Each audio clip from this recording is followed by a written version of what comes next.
What you gonna do? Oh, wait. That's been banned. Anyways, welcome to the Best Pro Wrestling Commentary Show. My name is Junior, here with Roman Pierce, and we're here to talk about Raw from last night, Monday Night Raw.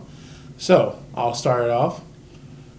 I like the whole... Anyway, that's good for business. Great to be good for business, but first off, I'll say I did like their whole thing. We're going to do new things, do something different. So I really actually enjoy. I'm looking forward to the SummerSlam being 4 hours. So interesting to see what matches they have, as well as the Taker-Lesnar main event. That's going to be exciting, I think. I do think that Cena and Rollins will be a match. Yeah, SummerSlam. I don't know what other matches they're going to do yet, so I'll be interested to see what happens there. Matches that stood out to me, I like the Sasha Banks Paige match. I thought it was an excellent match. There is a women's division now. There wasn't one before, except when AJ Lee was there. Not to knock any of the former divas from back in the day, because there was enormous amount of talent, but I think you're right. The women's division has definitely been upgraded. I mean, I think after Lita and Trish left, they did kind of go down a little bit, go down a lot. I don't know if they were more interested in having models that couldn't really wrestle very well. Now I think the Bellas actually have improved their wrestling ability. They have, and them being married to adult superstars actually helps with the fact that they take the initiative to work on their craft themselves. Again, we've seen John Cena add a couple moves to his repertoire. Obviously, you have Sasha Banks, still the NXT champion. They haven't said anything about her relinquishing her title. Yeah, relinquishing. Yes, I know what you're trying to say. Yeah. Community college. Hey, same here. She will. I'm sure she's probably going to lose it eventually, Paige never. Actually, no. Paige won the title from AJ, so she just basically relinquished the title, and they had a tournament. So who knows? Maybe they'll just do a tournament. I like this. Now they have those 9 divas or 9 women. So I don't know if hopefully it doesn't get to the point where they're cycling through the same matches over and over. So they need to keep bringing in new people, bring in the other divas like Natalya. We haven't seen her in a while unless she's with her husband. Well, I'm sure she's out there with Tyson Kidd, and we wish him the best. Hopefully he can come back. If not, maybe retire and take over Corey Graves' job, because I don't know why he's there. Cool tattoos, though, I guess. Yeah, but I don't know. I think with the women's division right now, I hope they don't get in this mindset where they just shove them down our throats, because it seems like every show now they all have to wrestle, and they all come out as a group. And I'm guessing that eventually they're going to separate them like they separate the Shield and all the other packs and factions. So we'll see where that goes, but I'm not going to complain, because, yes, I am excited that finally we do have a women's division that's worth watching. And you see the crowd getting into the matches? They were getting into the matches, definitely. Well, the Owens Orton match I liked until Sheamus interfered, but Owens, I actually like him. I actually like his mic skills, to be honest. Yeah. And maybe because he was going up against John Cena, so I've noticed I'll tend to root for whoever's going up against Cena. I seem to have that mentality. Well, see, the thing about Kevin Owens, obviously he's a wonderful superstar, very charismatic, knows how to speak in a mic, and it is a surprise to many to see him because of the way he's built. He's very flexible, and he can maneuver, do a lot of different things, but he can also hold his own, and he's shown that. And I think we've discussed in the last episode that he's kind of put himself over, so he really didn't need John Cena to do that, but I guess it was kind of like a certification or make it official. Sometimes when I see Kevin Owens in the ring and I see his facial hair and you can tell he's young, my biggest gripe about it, which might not mean anything to any of y'all, is maybe if he would just trim his hair on the sides, get maybe a fade or something, because he kind of looks like a little kid growing a beard, but maybe if he just cleaned up the side of his hair a little bit, not that matters, again, he's a great superstar, but he still has very much that baby's face, and I'm pretty sure people who are closer to his age, they just relate with him, because obviously when you're that age, you think you know everything. That was a great match. It was, with Randy Orton. You have a veteran. I looked forward to it, and I agree with you. I was pissed off when Sheamus came out and ruined it. But that's a typical wrestling formula I've noticed ever since I was a kid. If you have someone that's a guest announcer, 9 times out of 10 they interfere in the match. Just like the outside ring enforcer, they usually interfere. So Right, or they'll do commentary like The Miz. Whole Sheamus thing, he's still getting booed of his haircut, and he was doing commentary. He just said he clearly doesn't care what the people think, and I actually believe that. Make him look silly and whatnot. Are you not entertained? Yeah, you know. I actually think that's kind of fun, to be honest. It is. It is. It's not, I don't know. Is it entertaining? I guess we'll leave that up to you. Yeah, I mean, I like it. So, definitely moving on to the Seth Rollins-John Cena match. Yes, Seth Rollins did tap, and was it surprising? I think that's one of the few moments, well, I won't say few, but it's a very historical part of the WWE. When you watch it and you're like, wow, I didn't think that was going to happen. It happened. It just made it that much great. And the match itself, I mean, you saw Seth Rollins, basically throws a flying knee. It was almost, yeah. I thought I was watching the UFC for a minute there. Busted his nose. Busted John Cena's nose. He falls to the ground. He's pouring blood out of his nostril. And I'll be honest with you, I'm not a big John Cena fan, but when I saw this match and the fact that he kept pushing, of course it's John Cena, but he could have easily cut loose and said, okay, I'm done. Yeah. But he kept the match going, and the fact that he was in pain and the fact that the way he won, almost, and I'll say almost maybe John Cena fan, but it was a great match. It really was, which it was just like, wow, this just came out of nowhere. That was like the highlights of Raw for me.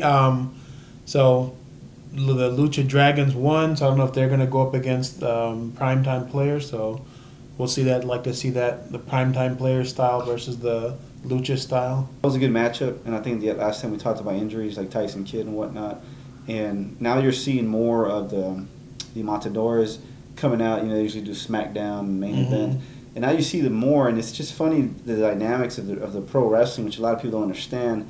Is that yes, there is a lot of storylines, but the injuries are real, and it could be the difference between making a career or breaking a career. And as you can see, the primetime players now, they're tag team champions, and they're going head to head with all these other tag teams. Would that have happened if Tyson Kidd was still around? If one of the Usos wasn't injured? So that's what we love about wrestling. Never know what's going to happen. Never know what's going to happen. What you think about Cesaro? He's coming up. This may be his big singles break. Who knows? Maybe going for a title soon. Who knows?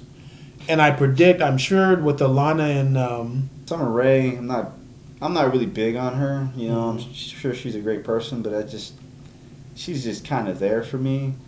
So I mean, the storyline's it's good. I like it, but for me, I really could care less if I saw Summer Rae, and it's nothing against her. I guess it's just the way they're building her character. According to CageSide.com, they said Ziggler's going to be in a WWE Studios movie. So I thought it was injured, but I guess it's more him being gone for the movie. So we'll see where that leads. So I guess that would make it, Lana versus Summer Rae. So I'm actually wondering if they can put on a match or to be one of those stipulation matches. So who knows? Right. And at this point, is Lana considered a diva? She definitely is a diva, but is she considered a part of the wrestling part of the Divas, or is she still the manager, the eye candy part?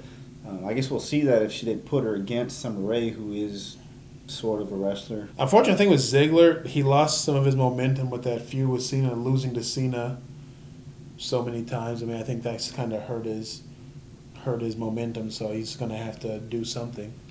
You had an update in John Cena's nose. According to FoxSports.com, they said that was a legitimate break of the nose. They actually had a picture of him with his nose over here, so that was pretty intense. Just like because when all that blood came out and Rollins smacked him with his knee, wow. I was like, that was very intense. But like I said, a great match, adds to the realism, so I liked it. Absolutely, and it's like John Cena's nose said, "You can't see me." They tried to run away. John Cena's nose said, "I've seen enough of you, man. I gotta leave." But hopefully he gets better soon.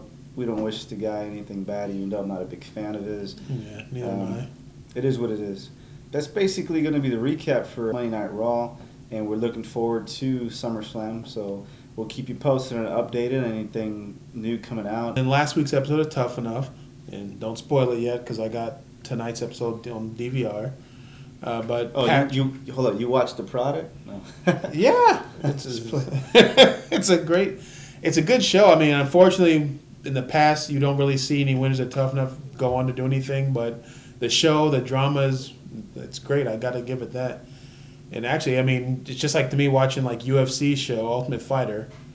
Actually, I think that's probably where they got the idea from. But I mean, Oh yeah, there's a lot of similarities I see between Dana White and Vince McMahon. But I see a lot of similarities in the UFC. The way they come out to fight, the way they promote certain fights. I'm not going to say the UFC is rigged. I'm a big UFC fan myself. no, same here. But and of course we're both looking to the CM Punk fight. I would say. Well, you saw Patrick got voted off the show, which I guess I'm not surprised because he would be. I guess he could get annoying because the title of the show was Humility, and he wasn't really humble because he was always going on about how much he knew about wrestling, how great he was, how much he knew, and then. But it's funny when he got kicked off. Ironically, that was when he was most humble. It's like, yeah, I didn't get the lesson. I guess I'll have to learn, and when I come back. And then he actually gave ZZ. He said that's who he wants to win. Obviously, it's a reality show. Obviously, it's scripted. Obviously, it's WWE. But my biggest issue is just like what you mentioned. No one has really came out of these shows and became the next superstar. As a hardcore fan, I watched the show, and I'm like, what's really the point? Why am I really watching this? It's like The Miz, he was a contestant, didn't win it. Ryback, those are the only two I can think of that actually have done anything. Supposedly America's voting. They voted out Patrick. Yes, he did get a little bit annoying, and yes, he wasn't that humble. But the whole issue is you got to win the competitions, win the challenges, and be the best at the end. And it's like they're voting in whose personality they like the most. I mean, honestly though, I'm rooting for ZZ to win because he does connect with the crowd. I can see him connecting with the crowd. He's got that Cajun accent. I mean, I don't know. I can see.